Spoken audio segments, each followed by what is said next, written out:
আসসালামু আলাইকুম। প্রিয় দর্শক, অন্য মঞ্চের আলোচনায় আপনাদের সকলকে আমন্ত্রণ জানাচ্ছি। শেখ হাসিনা আজকে মরে গেলে বা শেখ হাসিনা ডিসেম্বরে ফিরে না আসলে আওয়ামী লীগ ছাড়া অন্য কোন রাজনৈতিক দলকে সমর্থন দেওয়ার কোনো সুযোগ আছে? আপনি কি মনে করেন? আমি মনে করি না, কারণ আমরা যেভাবে হিসাব করি না কেন, আগামীতে বাংলাদেশের নেতৃত্ব আওয়ামী লীগের হাতেই পড়বে। সেটা শেখ হাসিনা জীবিত থাকুক, বা বয়সজনিত কারণে মারা যাক, বা তাকে মেরে ফেলা হোক, সবগুলো সম্ভাবনা রাখতে হবে। যেমন ধরেন, জননেত্রী শেখ হাসিনা বাংলাদেশে ডিসেম্বর মাসে আসলো, অলরেডি রাশিয়া তো বলে দিয়েছে যে তারা একটা সম্ভাবনা দেখতেছে যে তাকে পাকিস্তানের আইএসআই তাকে হত্যা করবে। এটা আমরা মনে করি, এটা রাশিয়ার গোয়েন্দা সংস্থা, এত বড় সংস্থা হইতে হবে না। আমরা অনুমান করি যে পাকিস্তান বা তুরস্ক বা ইসলামী জঙ্গিবাদীরা, এটা প্রাথমিক, অন্যরাও মারতে পারে, মাওবাদীরা মারতে পারে, বামপন্থীরাও মারতে পারে, এমনকি বিএনপি পন্থীরাও মারতে পারে, কিন্তু সবার আগে আমরা যেটাকে রাখবো পাকিস্তানের আইএসআই, তুরস্ক এবং এই ইসলামী মৌলবাদী, এদেরকে আমরা উপরে রাখতেছে। কে করতে পারে? অনেকেই সম্ভাবনা। তো এটা একটা সম্ভাবনা থেকে যায়। তার মানে কি, তাহলে তখন কি হবে? আওয়ামী লীগ এতিম হয়ে যাবে না? বাংলাদেশের জনগণ আওয়ামী লীগ ছাড়া এতিম, তার প্রমাণ এবার হয়ে গেছে। আবারও বলতেছি আমি, কোট অ্যান্ড কোট, যে বাংলাদেশ আওয়ামী লীগ ছাড়া বাংলাদেশের জনগণ এতিম, এই 2 বছরে প্রমাণ হয়ে গেছে। এটা আমরা প্রমাণ করি নাই, বা আমার কথায় প্রমাণ হবে না, বা আওয়ামী লীগের লোক বলে নাই, বা আপনি বলেন নাই। এটা বিএনপি, যেটা আপনি বললেন যে বিএনপি প্রমাণ করে দিয়ে গেছে, জামাত প্রমাণ করে দিয়ে গেছে, আমার ভাবির ছেলেরা প্রমাণ করে দিয়ে গেছে যে আওয়ামী লীগ ছাড়া এই দেশের বাংলাদেশের জনগণ এতিম। হ্যাঁ, আওয়ামী লীগের ভুল ত্রুটি থাকতে পারে। একটা দল দীর্ঘ সময় ক্ষমতায় থাকুক বা একটা ক্ষমতায় থাকুক, একটা সরকারের তো 100 পরিকল্পনার 100টাই শুদ্ধ হইতে পারে না, এটা সম্ভব না। ভুল হবে, ভুল হতে পারে, কিন্তু ভুলের পরিমাণ, শুদ্ধের পরিমাণ, এটা পরিমাপ করে একটা সরকারের ভালো মন্দ দেখতে হবে আমাদের। আমি মনে করি যে বাংলাদেশ আওয়ামী লীগ ছাড়া বাংলাদেশের জনগণের বিকল্প কোনো পথই খোলা নেই। কে যাবে ক্ষমতায়? এই দেশের সেনা শাসন চলবে না, এই দেশের সেনা শাসন কেউ মানবেও না, সেনা শাসন চলবেও না, আমরা হতে দেবও না। বাংলাদেশের জনগণ প্রকারান্তরে তো আমি এখন পর্যন্ত সেনা শাসনই দেখতে পাচ্ছি, হয়েছে, কিন্তু এখনো তো ওয়াকারই ক্ষমতায়। না না, আপনার কথা আমি 100% একমত। সরাসরি না এসে তারা একটু গায়ে পোশাক পরেছে, কখনো ইউনুসের পোশাক পরেছিল, এখন তারেক রহমানের পোশাকে ওয়াকার সাহেবরা, মিলিটারিরাই আছে, মূলত মোল্লার মিলিটারি এখন। কখনো তার ওয়াকারের এই ইউনুসের, ডক্টর ইউনুসের পোশাক পরে, কখনো তারেক রহমান পরে, এটা সত্য। কিন্তু সরাসরি তারা আসতে পারে নাই, পারবে না, সেই কথাটা আমি বলেছি। আর বাংলাদেশের মতো তৃতীয় বিশ্বে, পাকিস্তানেও যেমন সরাসরি আসে, বাংলাদেশের সবসময় 1975-এর পর থেকেই সবসময় কোনো না কোনো ভাবে পর্দার আড়ালে সেনাবাহিনী ছিল এবং এখনো আছে। ভবিষ্যতে থাকবে কিনা সেটা ভবিষ্যতে দেখা যাবে। যেটা আপনি বললেন যে বাংলাদেশের জনগণ এই সেনাবাহিনী দিয়েও মানবে না, কারণ কি জানেন? তারা দেখে ফেলেছে এই ইউনুসকে দেখা, তারেককে দেখা, আর সেনাবাহিনী দেখা একই কথা। মানুষ বুঝে ফেলেছে যে জনগণের সরকার ছাড়া এই দেশ চলবে না। আর জনগণের সরকার আপনি কাকে আনবেন? কোন দলকে আনবেন? আওয়ামী লীগ ছাড়া তো আপনার বিকল্প নেই। যদি বিকল্প থাকতো জনগণ সেটা চিন্তা করতো, কিন্তু সেটা তো নাই। কারণ এখন বাংলাদেশে আওয়ামী লীগ ভার্সেস অল, এখন তো বাংলাদেশে কোনো বিরোধী দল নাই। মানে বিরোধী দল বলতে ওরা একই আসলে, এনসিপি, জামাত, ফুফাতো ভাই, বিআই, আত্মীয় স্বজন, এরা মনে করেন একই। এরা সারা পৃথিবীতে সরকারি দল, বিরোধী দল থাকে। বাংলাদেশ আল্লাহর রহমতে পৃথিবীতে একমাত্র দেশ যেখানে সরকারি দল এবং সরকারি বিরোধী দল আছে, যেটা আমরা দেখতে পাচ্ছি। জামাতকে দেখতে পারতেছি, আমার ভাবির ছেলে 6টা যে অনুরোধের আসরে আসছে, আমরা দেখতে পাচ্ছি। তো আপনি যেটা বললেন, বাংলাদেশের জনগণের কোনো বিকল্প নাই, আওয়ামী লীগের কাছে ফিরতে হবে। আর আওয়ামী লীগকেও ফিরতে হবে জনগণকে রক্ষা করার জন্য, কারণ বাংলাদেশের আওয়ামী লীগ একমাত্র দল যেটাই বাংলাদেশের দল, এবং যেটার জন্ম হয়েছে ক্যান্টনমেন্টের বাইরে, যেটার জন্ম হয়েছে জনগণের দ্বারা। বাংলাদেশের জনগণের দ্বারা একটি মাত্র দল, বাংলাদেশের একটি দল, সেটা হচ্ছে বাংলাদেশ আওয়ামী লীগ। সুতরাং বাংলাদেশ আওয়ামী লীগেরও দায় আছে জনগণকে রক্ষা করতে হবে, দল হিসেবে তার দায় আছে।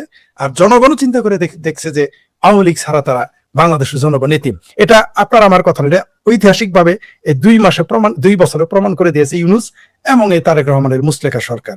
এবং আর যে কয়দিন আছে, এই কয়দিন আরো বেশি বেশি প্রমাণিত হবে। আপনি কতদিন বলবেন যে তেলের দাম বেশি, জ্বালানি নাই, দায়ী কে? শেখ হাসিনা, আওয়ামী লীগ। গ্যাসের দাম বেশি নাই, একজন দায়ী কে? আওয়ামী লীগ। বিদ্যুতের লোডশেডিং কে দায়ী? আওয়ামী লীগ, শেখ হাসিনা। এটা কয়দিন আপনি বলবেন? কারণ মিঠা কথায় তো আর সিরা ভিজবে না, সিরা ভিজতে তো পানি ঢালতে হবে। তো জনগণ তো বুঝে ফেলেছে, জনগণ বুঝে ফেলেছে। আর একটা কাকতালীয় ব্যাপার কি জানেন? যে জামাত বিএনপি জোট ক্ষমতায় থাকবে, আর সারের সমস্যা হবে না, বিদ্যুতের সমস্যা হবে না, গ্যাসের সমস্যা হবে না। এটা কি হয়? আর মৌলবাদ যে কে বসবে না, এটা কি হয়? আপনি দেখেন, সব সমস্যা এখন তেল, গ্যাস, জ্বালানি, প্রথম ফুয়েল, তারপর আসেন গ্যাস, তারপরে আপনার বিদ্যুৎ, তারপর আরেকটা কি থাকলো? জঙ্গিবাদ। সেটা জাতিসংঘ বলে দিয়েছে যে বাংলাদেশে এই মুহূর্তে দক্ষিণ এশিয়া ঢাকাতে আল কায়েদার উত্থান ঘটতেছে, তার মানে 16 কলা পূর্ণ হয়ে গেছে। তো এই জাতিটাকে রক্ষা করতে গেলে, এই দেশকে রক্ষা করতে গেলে আওয়ামী লীগের তো আমি বিকল্প দেখতেছি না, আমি তো দেখতেছি না, জনগণও দেখে। আমি মনে করি ভাই আওয়ামী লীগ শেখ হাসিনা আসলে এত তাড়াতাড়ি আসারও দরকার নেই বাংলাদেশে। আমরা যদি আপনার চিরতরে এই স্বাধীনতা বিরোধীদের ধ্বংস করতে চাই, এটা আসলে আওয়ামী লীগ এখন বসে থাকলেই পারে। যে দুঃসহ অবস্থায় ওরা বাংলাদেশকে নিয়ে এসছে 2 বছরের মধ্যে, আর 2 বছর তাদেরকে সময় দেন, দেখেন বাংলাদেশের মানুষ কি করে এদেরকে। 2 বছর টিকবে না। মানে জননেত্রী শেখ হাসিনা যদি ঘোষণা নাও দিতেন যে ডিসেম্বরে আসবো না, ও তো আমি আসবো, আর 27 সালের মধ্যে এই সরকার টিকতো না। আমি প্রথমে ভবিষ্যৎবাণী করেছিলাম যে এই সরকারটা 2.5 বছর টিকবে, বা মোর দ্যান 3 ইয়ার্স, সর্বোচ্চ মানে দিকি দিকি করে, মানে অনেকটা গরুর গাড়ির মতো, ঠেলা গাড়ির মতো কোন রকম 2.5 থেকে 3 বছর টিকবে। পরে মনে হলো না 2 বছরই টিকবে না, কারণ এটা তাদের কার্যকলাপের জন্য বলতেছি, আমার অনুমানটা ভুল হলো, আরো 1 বছর কমাইলাম। কিন্তু এখন আমার কাছে ভাই গত 4 মাসে আমি তো বুঝতেই পারি নাই যে এরা এত তাড়াতাড়ি এত দ্রুত অজনপ্রিয় হয়ে যাবে। শুধু জনগণের কাছে নয়, কিন্তু বিএনপির সরকার এই মুহূর্তে তারা কিন্তু নিজের দলের কাছে অজনপ্রিয় হয়ে গেছে। এটা আমার কাছে ডাটা আছে। বাংলাদেশের মতো 6টা থেকে 8টা জেলা সরাসরি, মানে একেবারে প্রত্যেক মানুষের সাথে যোগাযোগ করে, ভাইয়া না, সরাসরি যোগাযোগ করে কথা বলছি।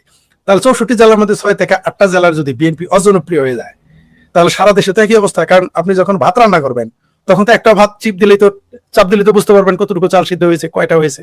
এটা তো সব ভাত চিপে আপনাকে বুঝতে হবে না। আর এইখানে তো আপনি এই আগামী বছর 2 বছর বললেন না, আপনি শুধু 27 সালে আওয়ামী লীগ নীরবে ঘরে বসে থাকবে, এই সরকার এমনি কলাপস হয়ে যাবে। কারণ অলরেডি এই দেশের মন্ত্রী বলতেছে যে সরকারের বেতন দিতে পারবে না। বেতন, আরেকটা জিনিস দেখেন কতটা দুরবস্থা। বেতনের কথা আপনি বলে ফেলছেন, আমি ওইটাই মনে করিয়ে দিতে চাচ্ছিলাম। বিদ্যুৎ প্রতিমন্ত্রী বলছে যে মানে বিদ্যুৎ প্ল্যান্ট গুলা ঠিক আছে, জ্বালানি লাগে এই প্ল্যান্ট গুলা চালাইতে, সেই জ্বালানি কেনার পয়সা নাই সরকারের কাছে, সেইটা বলেছে। চিন্তা করেন, মাত্র 4 মাস হলো এরা শেখ হাসিনার টাকা কড়ি খেয়ে ইউনূস পালিয়ে গেছে, তারেক রহমান অবশিষ্টটা শেষ করেছে, এখন ওদের হাতে টাকা নাই। আর ওরা একজোট হয়েছে যে আমরা সবাই একজোট হয়ে আওয়ামী লীগ ঠেকাবো। তো একজোট হয়ে আওয়ামী লীগ ঠেকিয়ে রাখলো, তো জনগণ তো এদেরকে পেটাবে না। আমি বললাম তো আপনাকে যে এদের যদি মনে করেন, ধরে নেন শেখ হাসিনা, জননেত্রী শেখ হাসিনা ডিসেম্বর আসলো না, এই সরকার পরে ডিসেম্বর কোন আন্দোলনই করতে হবে না। বাংলাদেশের যে কোনো মানুষ আন্দোলনের ডাক দিলে এই দেশে বিপ্লব হয়ে যাবে। যে কোনো মানুষ যে কোনো বিভাগে দাঁড়ায় আন্দোলনের ডাক দিবে, সরকার করে যাবে। কারণ হলো পেটে ভাত, শুনেন, পেটে থাকলে পিঠে সয়, পেটেও ভাত থাকবে না, পিঠেও গুতাবেন, এটা তো মানুষ মানবে না। শখে অনেক কিছু বিদ্যুৎ, যে কারেন্ট না থাকলে কি বিএনপির লোক যারা তাদের কি গরম করে না? যদিও লোকজন ঠাট্টা করে বলে যে ক্ষমতা, বিএনপি যেহেতু ক্ষমতায়, বিএনপির লোকের গরম করে না। আসলে কি তাই? রিয়েলিটি তো অন্য কথা বলে। কারণ তাদেরও মোবাইলে চার্জ থাকবে না, তাদেরও বাসায় এসি চলবে না, তাদের বাসায় বাতি চলবে না, জ্বালানির তেল। ধরেন কোনো কারণে যদি ভারত জ্বালানি দেওয়া, এই যে 82 লক্ষ লিটার ফুয়েল আসতেছে, এটা যদি বন্ধ করে দিত কি হইতো? এটা তো আজ হোক কাল হোক বন্ধ হয়ে যাবে, আজ হোক বা কাল হোক বন্ধ হয়ে যাবে। ভারত শুধু ছাড় দিতেছে 2টা কারণে। একটা হলো জননেত্রী শেখ হাসিনার প্রশ্ন 1 নাম্বার, আর একটা 1 নাম্বারই, মানে দুইটাই 1 নাম্বারের মধ্যে। আরেকটা হলো যে বাংলাদেশে এখনো কিছু সংখ্যালঘু আছে। আপনি 8% বলছেন, আসলে 8% নাই, বা 7 আরো কম, আমার হিসেবে 6% আছে। যাই হোক, আমরা 6 থেকে 8%, হ্যাঁ 6% চলে আসছে। তাহলে 6% বা 8% যাই ধরেন, এই 6 বা 8% সংখ্যালঘু রয়েছে। আর জননেত্রী শেখ হাসিনা, এই প্রশ্নের ভারত একটু ছাড় দিতেছে। যখন তাদের এই প্রশ্নের বাইরে চলে যাবে, এই যে অনেকেই বলতেছে না যে শেখ হাসিনা আসতে পারবে না, শেখ হাসিনা না আসতে পারলে বাংলাদেশে কিন্তু তেল, গ্যাস, বিদ্যুৎ কিছুই আসবে না। এটা কিন্তু আমাদের সেই লাল বদর, নীল বদর, হলুদ বদর, বা যারা এই যে আমার ভাবির পোলারা, এরা কিন্তু এই হিসাব করতেছে না। বলতেছে যে মোরগ এত বড় নিচে কিন্তু হাত দেয় নাই। শেখ হাসিনা, জননেত্রী শেখ হাসিনাকে যদি মেরে ফেলা হয় দেশে, অথবা তাকে আসতে না দেওয়া হয়, অথবা অন্য কোনো কিছু দুরবিধি সন্ধি তাদের থাকে, এরা জানে না কালকে যদি ভারত শুধুমাত্র বিদ্যুৎটা বন্ধ করে, আদানির বিদ্যুৎ বন্ধ করে দিলে কি হবে? এখনই তো চলতেছে না, এই আদানির বিদ্যুৎ আসার পরেও এই দেশে এত 12 ঘন্টা লোডশেডিং, তাহলে তখন কি হবে? আর আমি তো শুরু থেকেই বলে আসছি যে ভারত যেই দিন বাংলাদেশের ফুড চেইনটা কেটে দিবে, ভারত যুদ্ধ করবে না। ভারতে তো পাগল হয় নাই, নইলে ভারতকে যেভাবে বাংলাদেশের এপিআর পাকিস্তানের যেভাবে খামসাইছে, খোঁচাইছে, কুনাইছে, গুতাইছে, এতদিন তো একটা মরা মানুষেরও যুদ্ধ করার কথা, কিন্তু ভারত করে নাই। কেন করে নাই জানেন? ভারত জানে তার হাতে যুদ্ধ ছাড়া আরো বহু বিকল্প রয়েছে। পাকিস্তানকে একটা গুলি না করে ভিখারিস্তানে পরিণত করে দিয়েছে। পাকিস্তান যে বাংলাদেশকেও তো সেই দিকে ওরা নিয়ে যাবে, যে অবস্থা আমি দেখা যাবে না। অলরেডি তো আমরা নিয়ে গেছি, অলরেডি আমরা বাংলাদেশকে অর্থনৈতিক ভাবে, এটা বাংলাদেশে এখন যারা ক্ষমতায় আছে তারাও চায় অর্থনৈতিক ভাবে বাংলাদেশ পঙ্গু হোক। জামাত আপনার যে সহযোগিতাগুলো এখন করে যাচ্ছে তারেক রহমানকে, এই যে দেখেন ওরা গালাগালি করে, আবার কিন্তু পেছনের দরজা গিয়ে এই যে এগুলা করে, আপনার এই যে পাইপলাইনে তেল আনছে, তারপরে এমনকি বিদ্যুৎ সমস্যার জন্য অ্যাপ্রুভ করছে, এটা পত্রিকায় বাইর হয়েছে, ইন্ডিয়ান পত্রিকায়। না না না, ভারত ছাড়া বাংলাদেশ এই মুহূর্তে, আমি বললাম তো যে কোনো উপায় নেই তার হাতে। ভারত ছাড়াই বাংলাদেশ টিকবে না। এই জন্য নয় যে সামরিক কারণ না, অর্থনৈতিক কারণ, রাজনৈতিক কারণ না, অর্থনৈতিক কারণেই বাংলাদেশ টিকবে না। দেখেন শিল্পের কাঁচামাল যদি না আসে এই দেশটা কিভাবে টিকবে? চাল যদি না আসে কিভাবে, যেই দেশ থেকে মুখী কিনা খাইতে হয়, কাঁচামরিচ, এই দেখেন কাঁচামরিচের বাজার আগুন লেগেছিল, ভারত থেকে নিতে হয়েছে কাঁচামরিচ, এমনকি মুখী, ওই যে মুখী বুঝছেন তো, আমরা মুখী বলি আর কি, মানে কচুরমুখী। কচুরমুখী, এই কচুরমুখী আনতে হয়, লতা আনতে হয়, আপনি চলতে পারেন না। তার সেই দেশটার সাথে আপনি আমরা ফাত্রামি করে কিভাবে টিকে থাকবো? আমি আমাদের জামালপুরের ভাষায় বললাম, মানে বিতলামি করে বা ইয়ারকি করে বা ধাপ্পাবাজি করে, ফাত্রামি করে কতদিনে আমরা টিকতে পারবো? বাংলাদেশের জনগণ, আর আপনি একটা কথা অপ্রিয় হলেও বলছেন সত্য, কিন্তু 2 বছর অনেক সময় বাংলাদেশ আরো বেশি ক্ষতি হয়ে যাবে, কারণ আমরা একটা ভুল ট্রেনের যাত্রী হয়ে গেছি। এখন যত দূরে যাবো ফিরতে তত সময় লাগবে। তো এই যে যে শেখ হাসিনা যদি 2 বছর না থাকে, এই দেশের অর্থনীতি পঙ্গু হয়ে যাবে, সেটাকে তুলতে আবার সময় লাগবে। কিন্তু যদি না আসে তাহলে কিন্তু বললাম তো 2 বছর বলছেন, 1 বছরে কলাপস করবে। কারণ যারা প্রতি কদমে কদমে যে সমস্ত হাস্যকর কথা বলতেছে, যেমন যেটা আমি শুরুতে বলেছিলাম, মানে এই বক্তব্যের শুরুতে, যে এইখানে এই দেশের নেতারা বলে, বিএনপির নেতারা বলে যে 17 বছর আওয়ামী লীগ যা করে নাই, এরা নাকি 3 মাসে তা করে ফেলেছে। অথচ 3 মাসে 3 ইঞ্চি রাস্তা বাইর করে নাই, 3 মাসে 3 ইঞ্চি ব্রিজ বানায় নাই, রেল লাইনও বড় করে নাই, আর আকাশপথ বড় করার সুযোগ নাই। তাহলে এরা কি করলো? কি করলো এরা? মানে এরকম এমনকি দেখেন এসে কার্ডের কথা বলছিল, খালের কথা বলছিল, 15 দিন পরে এই কথাগুলো ওরা আর বলছে না। বলবে কি? মিথ্যা, মিথ্যা দিয়ে মানুষকে ধোকা দেওয়ার কি যাবে না, যাবে না। তা মানুষ বুঝে ফেলেছে। শুনেন, আমাকে, আমি তো মানে ফোন ধরতেই পারি না, এত কল আসে যে কতজনের কল ধরবো। মানুষ যা বলে, মানুষে শুনেন, কিছুদিন আগে যারা বলতো যে আওয়ামী লীগ ক্ষমতায় আসতে পারবে না, পরে তুমি এত কথা বলা কেন, আর সিনিয়র শেখ হাসিনা ফিরতে পারবে না, তারাই আমারে বলতেছে এখন শেখ হাসিনা কবে আসবে। কারণ তারা মনে করে আমার বহুত ক্ষমতা, আমার সাথে শেখ হাসিনার ফোন করো না কেন, আগে আসতে বল, আগে আসতে বল, এগুলো বলে। তারা মনে করে যে আমার প্রতিদিনই বোধহয়, আমি বোধহয় আওয়ামী লীগের বড় কিছু, আমার সাথে জননেত্রী শেখ হাসিনা নিয়মিত করে। কিন্তু তা তো না। আমি এই যে জনগণের যে পরিবর্তন, আপনি মেন্টাল প্রিপারেশনটা দেখেন। আমি বলেছি তো, আমি যখন বলতাম যে জননেত্রী শেখ হাসিনা যদি বাংলাদেশে আসে 50 লক্ষ মানুষ তাকে সংবর্ধনা দিবে, ইতিহাসের সবচেয়ে বড় সংবর্ধনা আয়োজন করতে হবে, 3 দিন ঢাকা এয়ারপোর্ট কলাপস হবে, 3 দিন লড়াচড়া করতে পারবে না, তখন মানুষ বিশ্বাস করে নাই। কিন্তু এখন ওই লোকগুলো এখন বিশ্বাস করে যে জননেত্রী শেখ হাসিনা আসলে এখন 1 কোটি লোক হবে, কেউ বলে 2 কোটি লোক হবে। কেন এগুলো আসতেছে বিশ্বাসটা, আস্থাটা? কারণ দেশের ভেতরে, মানে আওয়ামী লীগ ছাত্রলীগের কারণে আওয়ামী লীগ জনপ্রিয় হচ্ছে না। বাংলাদেশ আওয়ামী লীগ ছাত্রলীগ জনপ্রিয় হচ্ছে এই ছাত্রলীগ এর কারণে না, যুবলীগের কারণে না, এই ছাত্র শিবির, এই যে পেয়ারা পাখিদের ছাত্র সংগঠন, বিএনপি, ছাত্রদল, জামাত আর ভাবির পোলাদের আচরণে যারা ভাত পাইতো না, শুকনা কলা, শুকনা রুটি আর কলা, শুকনা পাউরুটি আর কলা খেয়ে দিন পার করতো, তারা 73,000 টাকা বাসা ভাড়া দিয়ে এখন থাকে। কোথা থেকে আসে এগুলো? এটা একজন যিনি শিক্ষক প্রফেসর এসে বলেছেন, এটা আমরা বলি নাই। যে ভাবির পোলারা থাকতো শিবিরের মেসে, চলতো লোকাল বাসে, তারা ওয়েস্টিনে গিয়ে 5 স্টারে গিয়ে তাদের হাঁস খেতে হয়, নাহলে তাদের ঘুম হয় না। তো এগুলো তো মানুষ এখন দেখতে পারতেছে। আর মানুষ দেখেন আপনি, সারা বাংলাদেশে ড্রাগস হয়ে গেছে, জুয়া হয়ে গেছে। তো এগুলো তো মানুষ দেখতেছে। এগুলো রোধ করতে গেলে একটি জনবান্ধব সরকার দরকার। আর সেই জনবান্ধব সরকারটা হতে পারে, এখন বলবেন যে আওয়ামী লীগ তো ভালো না, কিন্তু বিকল্প তো আর নেই। আওয়ামী লীগ যতটুকু আছে পারলে আওয়ামী লীগই পাবে। সেই জন্য তো বললাম যে বাংলাদেশ আওয়ামী লীগ ছাড়া, আবার বলতেছি, বাংলাদেশ আওয়ামী লীগ ছাড়া বাংলাদেশের জনগণ এতিম। এটা খোদ বিএনপি প্রমাণ করে দিয়েছে, জামাত প্রমাণ করে দিয়েছে যে বাংলাদেশ আওয়ামী লীগ ছাড়া বাংলাদেশের জনগণ এতিম। আমার ভাবির ছেলেরা, আমার ভাবির পোলারা, অনুরোধ আসরের এমপিরা, শিবিরেরা প্রমাণ করে দিয়েছে যে বাংলাদেশ আওয়ামী লীগ ছাড়া বাংলাদেশের জনগণ এতিম। ইভেন বিদেশিরাও প্রমাণ করে দিয়েছে, বিদেশিরাও বুঝতে পেরেছে। তার জন্যই তো এখন শেখ হাসিনাকে আনার পরিকল্পনায় তারা এখন সায় দিচ্ছে। তারা এখন বুঝে ফেলেছে যে বাংলাদেশের জনগণ বাংলাদেশ আওয়ামী লীগ ছাড়া টিকতে পারবে না। নাহলে এই যে আল কায়েদার উত্থান, আওয়ামী লীগ থাকলে তো এটা হতো না। বাংলাদেশটা তো মৌলবাদী একটা জঙ্গি রাষ্ট্রে পরিণত হতো না। জাতিসংঘের রিপোর্টে বাংলাদেশের নাম আসতো না যে এখানে আল কায়েদা ঘাঁটি কাটছে। জি, এটা শেখ হাসিনা থাকলে সম্ভব হতো না, কারণ তার প্রশ্রয় পেত না। তো এই যে বাংলাদেশটা যদি আল কায়েদার ঘাঁটি হয়ে যায়, বাংলাদেশটা যদি হিজবুল্লাহর ঘাঁটি হয়ে যায়, বাংলাদেশটা যদি হামাসের ঘাঁটি হয়ে যায়, তাহলে এই বিপদ তো শুধু বাংলাদেশের জন্য না, তাহলে এই বিপদ তো শুধু ভারতের জন্য নয়, এই বিপদ সারা পৃথিবীর জন্য। কারণ গাজাতে মাত্র 22 লাখ লোক, আর এইখানে বাস করে 20 কোটি মানুষ। এই দেশটা যদি জঙ্গিবাদীদের খপ্পরে পড়ে, তাহলে এই সমস্যাটা দিন শেষে ওই আমেরিকার বিরুদ্ধে যাবে। বাংলাদেশে যদি জঙ্গিবাদ, মৌলবাদ, ইসলামী জঙ্গিবাদ বেড়ে যায়, এটা যেমন বাংলাদেশের জন্য ক্ষতি, আওয়ামী লীগের জন্য ক্ষতি, ভারতের জন্য ক্ষতি, দক্ষিণ এশিয়ার জন্য ক্ষতি, তেমনি ইউরোপের জন্য ক্ষতি, আমেরিকার জন্য ক্ষতি। এটা তারা এখন বুঝতে পারতেছে।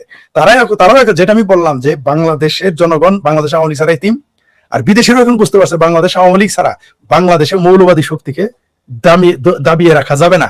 কারণ বিএনপি যাহা তাহাই জামাত। কারণ যারা লজ্জায় জামাত করতে পারে না তারা বিএনপি হয়, যারা লজ্জায় আপনার চরমনায়ের মুরিদ হইতে পারে না তারা বিএনপি হয়। এটা তো এখন পরিষ্কার, এটা সারা পৃথিবী জেনে গেছে। এখন এইগুলো দাবিয়ে রাখতে গেলে অবশ্যই বাংলাদেশ আওয়ামী লীগকে ক্ষমতায় আসতে হবে, আসতে দিতে হবে। আর বাংলাদেশে গণতন্ত্র রক্ষা করতে গেলেও এই আওয়ামী লীগকেই দরকার। কারণ কোন রাজনৈতিক দল তারা গণতন্ত্রে বিশ্বাস করে না। বিএনপি মুখে অন্তত বলে গণতন্ত্র, আর যারা আছে বাংলাদেশের যে সমস্ত দল একটা তো গণতন্ত্রে বিশ্বাস করে না, তাদের ম্যানিফেস্টোতেও গণতন্ত্র নাই। সেই বাংলাদেশ যেখানে প্রকাশ্য বলে যে গণতন্ত্র মানে না, প্রকাশ্য বলতেছে তারা গণতন্ত্র চায় না, তাহলে এখন এই দেশটাকে আপনি কিভাবে টিকিয়ে রাখবেন? একটা স্বাধীন দেশে, একটা গণতান্ত্রিক রাষ্ট্রে আপনি যখন বলবেন গণতন্ত্র হারাম, গণতন্ত্র নিষিদ্ধ, গণতন্ত্র নিকৃষ্ট, আপনার নামে তো মামলা হওয়ার কথা। আপনি কিভাবে চলেন? কোন দেশে থাকেন যে দেশ গণতন্ত্র? তাহলে কি তন্ত্র চান আপনি? তো এইগুলো তো এখন সারা বিশ্ব বুঝে গেছে। তাই আমি মনে করি যে এখন বাংলাদেশ আওয়ামী লীগ শুধু বাংলাদেশের জনগণের জন্য নয়, ভারতের নিরাপত্তার স্বার্থ বাংলাদেশ আওয়ামী লীগকে আসতে হবে। এমনকি দক্ষিণ এশিয়া নিরাপত্তার সাথে আওয়ামী লীগকে ক্ষমতায় আনতে হবে। এমনকি সারা পৃথিবীতে জঙ্গিবাদ ঠেকানোর জন্য, দক্ষিণ এশিয়া থেকে যে জঙ্গিবাদের উত্থান ঘটে গেছে, এটাকে ঠেকানোর জন্য অবশ্যই আওয়ামী লীগের প্রয়োজন আছে আমি মনে করি। ফরিদ ভাই, আমরা আর বেশিক্ষণ, আপনি আপনার নিজের শরীরও ভালো না, আমরা লাস্টে আমি ওই জিনিসটা একটু আলোচনা করতে চাই। আসলে শেখ হাসিনা আসবেন কি আসবেন না, আওয়ামী লীগের রাজনীতির প্রাসঙ্গিকতা আছে কি না, শেষ হয়ে যাবে, এগুলো আসলে একেবারে আমরা এতক্ষণ যে আলোচনা করলাম সেখান থেকে এইটাই আমরা পরিষ্কার করলাম যে আসলে এগুলা কোনো তর্কের বিষয় না। শেখ হাসিনা আসবেন, উনি বলেছেন আসবেন। উনি যদি মরে যান তাহলে ওনার রাজনীতি থাকবে, আর উনি আসলেও থাকবে, না আসলেও থাকবে। এইটা হলো আমার বক্তব্য। থাকবে, আসলেও থাকবে, জীবিত থাকলেও থাকবে, মৃত হলেও বাংলাদেশ আওয়ামী লীগের বাংলাদেশ আর বাংলাদেশ আওয়ামী লীগ আপনি কখনো পৃথক করতে পারবেন না, সম্ভবই না, সুযোগই নাই যে কোনো অবস্থায়।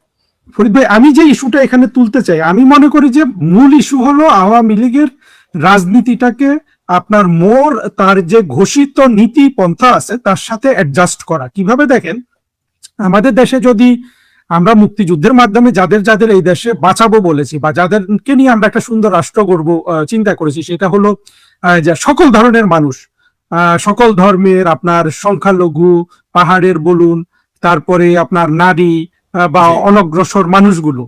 আমার মনে হয় আওয়ামী লীগের এখন ওইটাই সবচেয়ে বড় কাজ। তারা রাজনীতিতে এই জিনিসগুলোকে গুরুত্ব দেয় নাই। যেমন বাংলাদেশ যে হিন্দু শূন্য হয়ে যাচ্ছে, এইটা আওয়ামী লীগের লক্ষ্য করা উচিত ছিল। আজকে যদি বাংলাদেশে সেই 72 সালের ধরেন 18% হিন্দু যদি আজকে বাংলাদেশে থাকতো, তাহলে আওয়ামী লীগের অটোমেটিক কিন্তু 18-র মধ্যে 16% সাপোর্ট কিন্তু বাংলাদেশে আপনার ওইটা একেবারে রিজার্ভ ছিল। তো এই জায়গায় তো আওয়ামী লীগ তারা কখনোই চিন্তা করে নাই যে এই যে হিন্দুগুলাকে সবাই মিলে তাড়িয়ে দিচ্ছে, তো তারই কিন্তু ভোট ব্যাংক সংকুচিত হয়ে যাচ্ছে। আর জামাত জঙ্গি বাড়াচ্ছে, এতে জঙ্গিদের ভোট ব্যাংক আপনার প্রসারিত হচ্ছে। এইভাবে আমি শুধু হিন্দুদের আসলে আমরা বলির পাঠা বাড়াচ্ছি, এইসব কথা বললেও তো তাদের জন্য অপমান। আমি আসলে কাউকে অপমান করতে চাই না। আমি আওয়ামী লীগের সত্যটা তো তুলে ধরতে হবে, ঐতিহাসিক সত্যতা সামনে আনতে হবে। আমি আওয়ামী লীগের স্বার্থ, শেখ হাসিনার স্বার্থ, বঙ্গবন্ধুর স্বার্থে যে রাজনীতি সেটার কথা বলছি। আমার মনে হয় যে আওয়ামী লীগের এই জিনিসগুলো নিয়ে গভীরভাবে ভাবা দরকার, এবং তারা যে প্রচারও করতে পারে না তাদের কথাগুলো, সেই জায়গায় আসলে এখন কাজ করা দরকার। বাকিটা আর কিছু করার নাই। আপনি কি মনে করেন? আমি আপনার সাথে একমত। কারণ বাংলাদেশ আওয়ামী লীগের যে 4 মূলনীতি, তার মধ্যে ধর্মনিরপেক্ষতা সুস্পষ্ট, সমাজতন্ত্র সুস্পষ্ট, স্পষ্ট সেখানে লেখা আছে 4 মূলনীতির মধ্যে। আর আপনি একটা গুরুত্বপূর্ণ কথা বলেছেন, এখানে 18% এই হিন্দুদের কিন্তু পরিকল্পিতভাবে দেশ ছাড়া করা হচ্ছে। কারণ বাংলাদেশের জামাত, বিএনপি ধরেই নেয়, যতই তারা কৃষ্ণ নন্দীকে নমিনেশন দেয়, যতই তারা হিন্দুদের মন্দিরে যা গীতা পাঠ করুক, তারা কিন্তু জানে যে ওই কৃষ্ণ নন্দীও দাঁড়িপাল্লা মার্কায় ভোট দিবে না, যদিও কৃষ্ণ নন্দীকে তারা নমিনেশন দিয়েছে। খোদ কৃষ্ণ নন্দী, আমি লিখিত দিতে পারি, কৃষ্ণ নন্দী নিজেও তার ভোটটা ধানের শেষে আমি লিখে দিতে পারি আপনাকে। খুলনার সেই কৃষ্ণ নন্দী অনেকে আমাকে বলেছে যে আপনি কৃষ্ণ নন্দীকে নিয়ে সমালোচনা করেছেন, সমালোচনাটা দুর্বল হয়েছে। কেমন? ও কৃষ্ণ নন্দীকে খুব কোন ভাষায় সমালোচনা করেন নাই। আমি বললাম ভাই, তাদের বলেছিলাম যে দেখেন কৃষ্ণ নন্দী নিজেও দাঁড়িপাল্লা মার্কায় ভোট দেয় নাই। আর এটা কিন্তু এমন না যেটা আমি বলেছি, এটা জামাতও জানে। এটা কিন্তু জামাত জানে যে কৃষ্ণ নন্দী দাঁড়িপাল্লা মার্কায় ভোট দিবে না। এটা খোদ জামাত ইসলাম জানে, জেনেও তারা করেছে। কারণ জামাতের কৌশলটা আলাদা। যেমন ধরেন ফরদ মাজাহার ওরফে ফরদ মাজাহার, তিনি কি করলেন, তিনি তিনি তিনি কৃষ্ণ তিনি চিন্ময় কৃষ্ণ দাস ইসকনের যে নেতা, তাকে জড়িয়ে ধরলেন, তার 72 ঘন্টা 48 ঘন্টার মধ্যে কিন্তু তাকে জেলে ভরলো। এটা হচ্ছে বাংলাদেশের সিংহবাম বিএনপি জামাতের কৌশল। এরা কিন্তু একটা কৌশল অবলম্বন করেছে। এই যে যেমন ধরেন ওই যে ছেলেটা, আরে তরুণটা, আরে বলে গেলাম কি চন্দ্রা, ওই যে মূর্তি বানাইলো, আরে রাম মূর্তি প্রতিষ্ঠিত করতে গেল, তার পিছনে কিন্তু জামাতের সমর্থন ছিল। কিন্তু দেখেন আবার তারাই তাকে জেলে উঠাইলো পরিকল্পিত ভাবে। একদিকে রাম মূর্তি বানাইলো, এটা কেউ মনে করে, আমি মনে করি না, কেউ মনে করে, আমাকে কিছু সমালোচক এটা বলেছেন, দেখেন তারাই আবার তাকে জেলে উঠাইলো। এই দেশে সংখ্যালঘুদেরকে মনে করে এটা আওয়ামী লীগের ভোট ব্যাংক। এমনকি এখন তো আওয়ামী লীগের ভোট ব্যাংক মনে করে না, এখন তারা মনে করে হিন্দু মানেই ভারতের লোক, হিন্দু মানেই ভারতের দালাল, হিন্দু মানেই ভারতের পক্ষে কথা বলে। শুধু তো হিন্দু না, আপনার আওয়ামী লীগ মানেই হলো হিন্দু, কাফের, হ্যাঁ, মুরতাদ, নাস্তিক, মুরতাদ। আপনি আওয়ামী লীগের যতটা হজ করেন, যত না, না। আপনি মাদ্রাসা করেন, আপনি যদি হ্যাঁ, আওয়ামী হ্যাঁ, লীগের সমর্থক হন, আপনি কিন্তু নাস্তিক, মুরতাদ, হিন্দু, ভারতীয়। আপনি ভারতীয়, হ্যাঁ। কিন্তু সমস্যা হলো যে এই কথাটা আওয়ামী লীগদের বোঝানো যায় না। প্রবলেমটা হচ্ছে যে এরা যে এদের এটা, এই যে যতই মাদ্রাসা বানায়, যতই ফজর নামাজ পড়ুক, যতই জুম্মা নামাজ পড়ুক, যতই মসজিদের চাঁদা দেখ, যতই ওয়াজ কমিটি ওয়াজের দিন সভাপতি সেক্রেটারি, যতই মৌলবীদের ওয়াজ করায় খাওয়াক, যতই কওমির ছাত্র দেখায়, তারা যে আওয়ামী লীগকে যে মুসলমান মনে করে না, এটা আপনি আওয়ামী লীগকে বুঝাইতে পারবেন না। এটা হচ্ছে বড় প্রবলেম। এটা কিন্তু একটা প্রবলেম। এখন সবাইকে তো বোঝানো যাবে না, কিন্তু নেতৃত্ব পর্যায়ে তো এই সচেতনতা তৈরি হওয়া উচিত। তারাও আদৌ সেটা না, কেন সবাই বুঝবে না? এই যে আমি যে কথা বললাম, এটা তো আমরা হাওয়ার উপরে বলি নাই, এরা তো জামাতেরা, হেফাজতেরা, বিএনপিরা তো সরাসরি বলতেছে যারা ভারতের দালাল, বলতেছে হিন্দুর দালাল, বলতেছে এরা মুসলমান না। এখানে দেখেন তো একটা গুরুত্বপূর্ণ পয়েন্টটা, একজন, আপনি কমেন্টটা দেখতে পাচ্ছেন, বিনয়ের সাথে বলছি, আওয়ামী লীগের সময় হিন্দুরা ভারত যায় শুধুমাত্র তাদের সম্পদ বিক্রি করে নিরাপদে যেতে পারে বিধায় ওই সময়টা বেছে নেয়। তার মানে এটা কিন্তু ইম্পর্টেন্ট একটা পয়েন্ট আছে যে কতটা অসহায় বাংলাদেশের হিন্দুগুলা যদি মানে আওয়ামী লীগ সরকার ক্ষমতায় না থাকে, সেই সময় তারা সম্পদটা বিক্রি করতেও সাহস পায় না। তাই তো বোঝাচ্ছে নাকি? না, উনি কি বলছে তার বক্তব্য আমি পরিষ্কার না বুঝতে পারি নাই, কারণ তার বক্তব্য সে বলছে যে আওয়ামী লীগ ভারতের দিকে হিন্দুদের তাড়িয়ে দেয়, এটা সত্য না। সত্য হলো যে ওই সময় হিন্দুরা নিরাপদে হয়তো সম্পত্তিটা বিক্রি করতে পারে, সেই জন্য তারা ওই সময় যায়। আমি যেটা বুঝছি যে উনি বুঝাচ্ছে মানে হিন্দুদের দুরবস্থাটাই কিন্তু উনি তুলে ধরছেন মূলত। হিন্দুদের তো দুরবস্থা, এটা আওয়ামী লীগ যেমন দায়ী, বাংলাদেশ সরকার, শুধু আওয়ামী লীগ দায়ী না, খোদ বাংলাদেশ সরকার দায়ী এবং হিন্দুরাও দায়ী। কারণ আপনি যদি সংঘবদ্ধ না থাকেন, আপনি দেখেন তো খ্রিস্টানদের বিরুদ্ধে এরকম কিছু করে দেখেন তো, আপনি খ্রিস্টান কয় পার্সেন্ট বাংলাদেশে কয় পার্সেন্ট? এই যে ভারতে দেখেন, কিন্তু বাংলাদেশে তো বৌদ্ধ আর খ্রিস্টান এদের বিরুদ্ধে সাম্প্রদায়িকতা নাই, এটাও বুঝতে হবে। আমরা তো দেখি না তাদের বিরুদ্ধে সাম্প্রদায়িক, কম থাকলেও সেটা খুব। আপনি জামালপুরে একটা খ্রিস্টানকে গালি দেন তো দেখি, কত ক্ষেম আপনার। কিন্তু বাংলাদেশে জামালপুরে এমন কোন হিন্দু আছে যার কেউ মালানা বাচ্চা বলে গালি দেয় না? একটা খ্রিস্টানের গালি দিয়ে দেখুক তো দেখি। অথচ খ্রিস্টানের সংখ্যা কত? আমার বাসার সামনের যে গলি, সেই গলিতে মানে একটা বাজারে যত হিন্দু আছে, একটা এলাকায় যত হিন্দু আছে, সারা জামালপুরে তত খ্রিস্টান আছে। কিন্তু আপনি একটা খ্রিস্টানকে বলে, এবং এই খ্রিস্টানগুলো যারা হয়েছে এরা কিন্তু আবার মুসলমান থেকে খ্রিস্টান হয়েছে, এরা কিন্তু মুসলমান থেকে কনভার্ট হয়ে খ্রিস্টান হয়েছে। আপনি তাদের কিছু বলে দেখেন তো দেখি, পারবেন না। কারণ কি? কারণ তারা ঐক্যবদ্ধ, সংখ্যায় কম কিন্তু ঐক্যবদ্ধ। 6 থেকে 8% হয়ে, আমার হিসেবে 6, আপনার হিসেবে 8, এই 6% বা 8% ঐক্যবদ্ধ হইতে পারতেছে না। কেন পারে না? এটার জন্য তারাও দেয়। আমি বলছি না যে শুধু তারা দেয়, আমি বলছি না তা, কিন্তু আপনি যদি 1, 2, 3 এভাবে নামিয়ে আনেন, তাহলে দেখবেন এক সময় তারাও 10টার মধ্যে তারাও একটা কারণ দায়ী হওয়ার জন্য। আসলে আমাদের দেশটা যেভাবে চলতেছে, এইভাবে একটা দেশ চলতে পারে না। এইখানে সরাসরি বলতেছে হিন্দুদের কাছ থেকে কিছু কিনবা না, হিন্দুদের দোকানে যাবা না, হিন্দুদের থাকতে দিবে না, এটা স্পষ্ট তারা বলতেছে, প্রকাশ্য বলতেছে, সরাসরি সামাজিক অপরাধ। শুধু এইটা না, বাংলাদেশের